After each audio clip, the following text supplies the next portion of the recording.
La vraie est le Fils de Dieu. Le Seigneur Jésus-Christ. Au commencement, le Seigneur est venu dans le monde en tant qu'homme, pour sacrifier sa vie et racheter l'humanité. Certains crurent au nom du Seigneur Christ.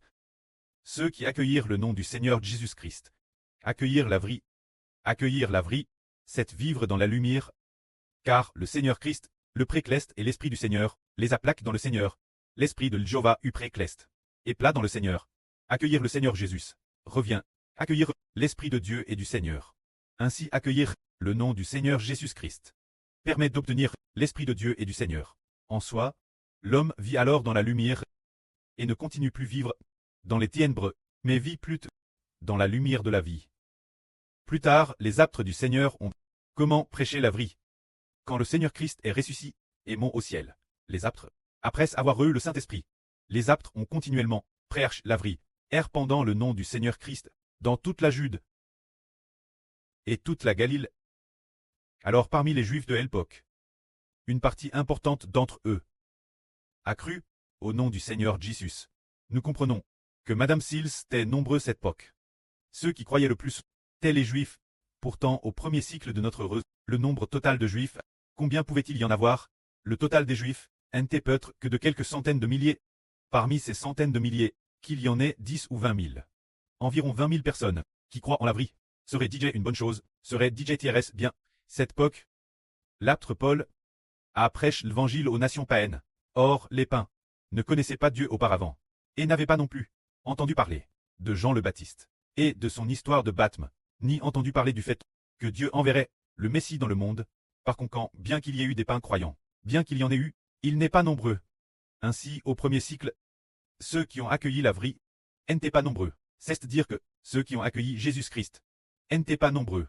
Quand cette époque, la fin du monde, le précleste et le Seigneur ont prédestiné un fils, secrètement, créèrent dans le sein d'une femme. Cette femme peut-être, elle ne savait pas qui était le preux de ce fils, peut-être qu'elle ne le savait vraiment pas. Alors, plus tard, quand ce fils a grandi, après avoir eu plus de 30 ans, il a soudainement découvert qu'il était le Fils de Dieu et du Seigneur. Le Fils que Dieu et le Seigneur ont formé dans le sein maternel. Plus tard, lorsqu'il a eu plus de 30 ans, l'Esprit du prêtre est en lui, et lui a dit, Jéhovah Dieu, c'est ton preux. Puis encore. 8 mois plus tard, l'Esprit du Seigneur Christ habitait aussi en lui. Le Seigneur a dit, le Seigneur est son preux. Ainsi, ce Fils l'origine a ensuite pris de Jésus-Christ Seigneur le relais et a continué son propre chemin, sur le chemin de la vraie, devenant lumière, devenant soleil, devenant lumière, devenant Israël. Ainsi, ce Fils est la vraie. Alors auparavant, celui qui accueillait le nom de Jésus-Christ Seigneur recevait alors l'Esprit de Dieu et du Seigneur. Ainsi, celui qui accepte le nom de Jésus-Christ Seigneur et veut être baptisé pour être sous le nom du Seigneur, reçoit alors l'Esprit de Dieu et du Seigneur. Ainsi, cette personne vit alors dans le Saint-Esprit et l'Esprit du Seigneur. Le Saint-Esprit et l'Esprit du Seigneur sont la vraie. C'est pourquoi cette personne a alors la vraie en elle, elle vit dans la lumière et ne vit plus dans le pshach. Au contraire, elle se libre du pshach et se tourne vers la lumière. Puis, quand viendra la fin de ce monde, le mistre sera RVL. Le précleste et le Seigneur ont fait alliance pour mettre l'Esprit du pré et l'Esprit du Seigneur, dont les fils appellent Israël de la Nouvelle Alliance. Celui qu'on appelle Fils de Dieu et du Seigneur. Celui-ci a fait l'objet de cette alliance du précleste et du Seigneur, l'Esprit du pré et du Seigneur. Place dans le frère Zibo, afin que tous ceux qui accueillent le frère Zibo reçoivent alors l'Esprit de Dieu et du Seigneur. Ainsi, celui qui accepte le nom du frère Zibo reçoit en lui l'Esprit de Dieu et du Seigneur, et devient ainsi un enfant de la vraie. Il devient un peuple de la vraie. Il vit dans la vraie. Il vit dans la lumière de Dieu, et vit aussi dans la lumière du Seigneur Christ. Puis, quand viendra la fin de ce monde, comme nous l'avons dit l'instant, le Seigneur Christ a sacrifié sa vie. L'Évangile a commencé très prêche, et a été prêche pendant des dizaines d'années, après la mort de tous les apôtres. Il n'y avait plus personne pour prêcher le nom du Seigneur Christ. Car cette époque, croire au nom de Jésus-Christ Seigneur, recevoir le Saint-Esprit, accueillir Jésus-Christ Seigneur, et recevoir le Saint-Esprit ce mistre, avait déjà été falsifié. Pour devenir l'addition au christianisme, croire au christianisme, c'était devenu une religion. ce n'était pas la foi en Jésus-Christ, mais une foi religieuse. Les gens en sont venus croire au catholicisme, croire au christianisme. Ce n'était plus simplement aimer le Christ, ni non plus aimer uniquement Dieu Jéhovah, mais croire cet enseignement religieux. Ainsi les gens ne trouvent plus le Christ, ne trouvent plus Dieu. Ce que les gens trouvent, c'est le christianisme, qui a remplacé Jésus-Christ. Alors les gens ne trouvent plus le Saint-Esprit, ni l'Esprit du Christ.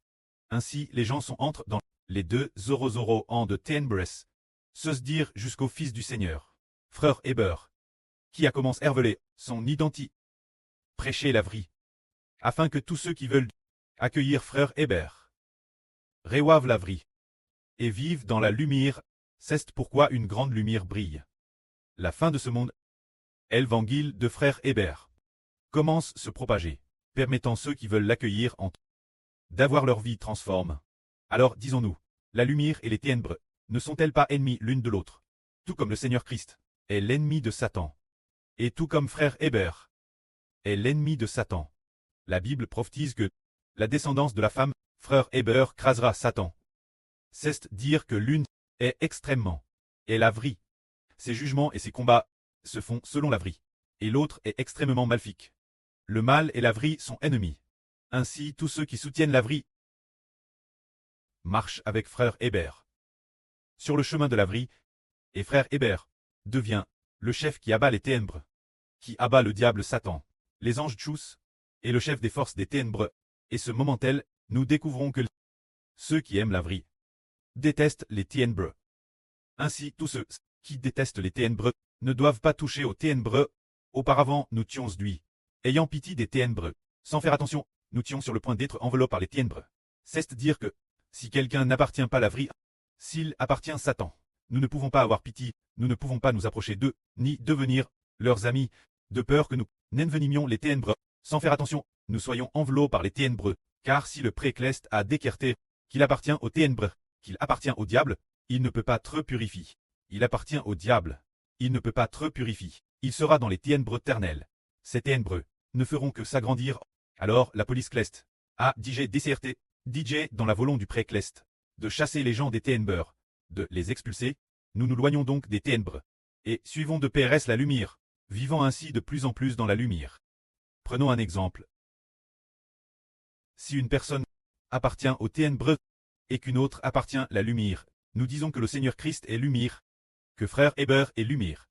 Les frères et sœurs veulent-ils suivre frère Héber pour devenir une nouvelle création, ou veulent-ils suivre ceux qui sont dans les ténèbres, vivant dans le péchage et refusant de se repentir? Il faut certainement suivre frère Héber.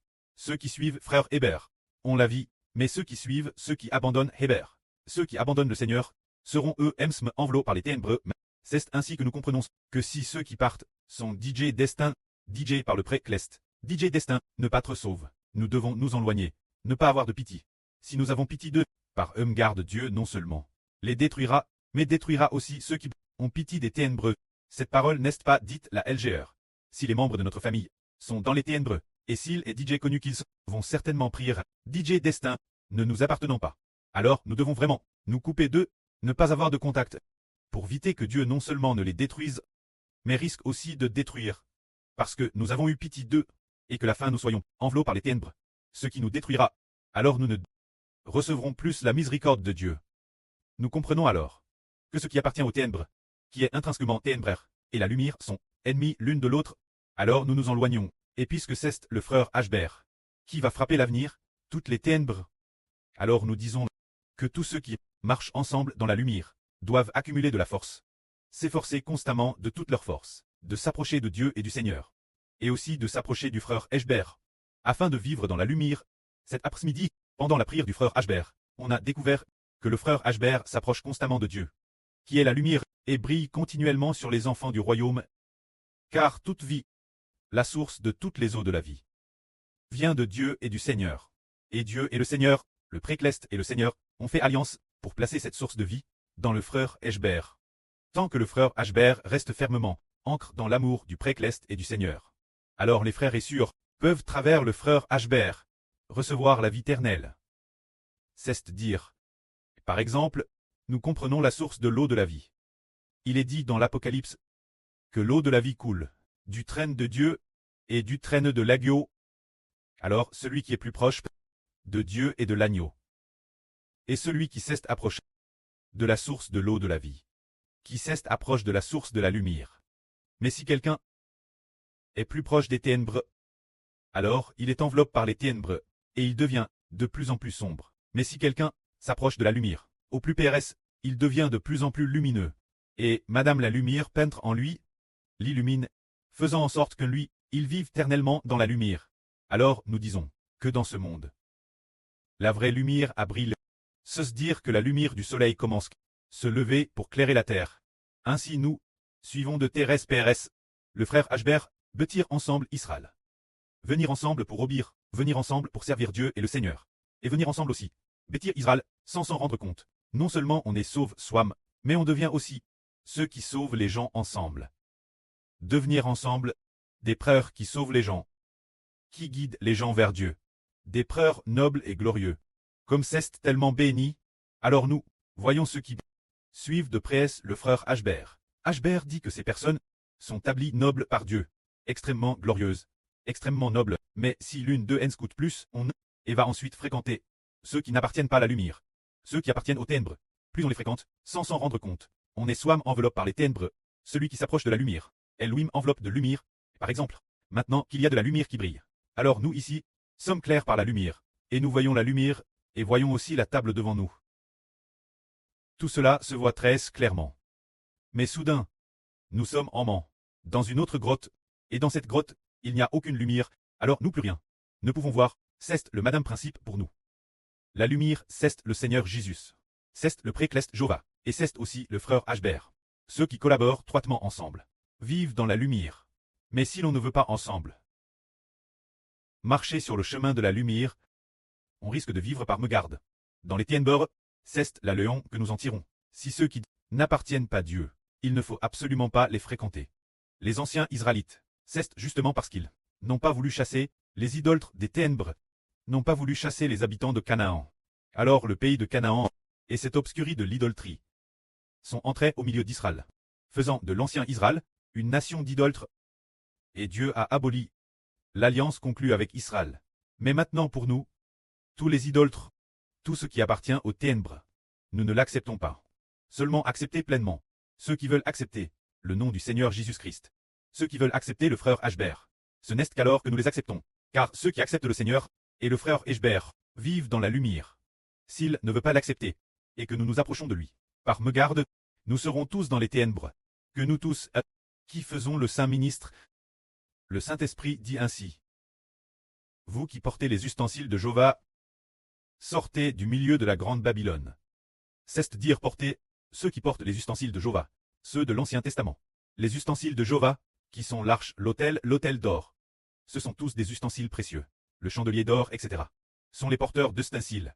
C'est s'éloigner de la grande Babylone. Ce qui signifie que, nous qui servons Dieu, en touchant l'autel d'or, au chandelier d'or, du contact avec le grand prêtre Hbreu, ces enfants doivent s'éloigner des non-croyants. Une séparation totale est nécessaire pour très saints. C'est ainsi que nous obtenons la miséricorde et la grâce de Dieu. Que la gloire soit auprès et au Seigneur. Amen.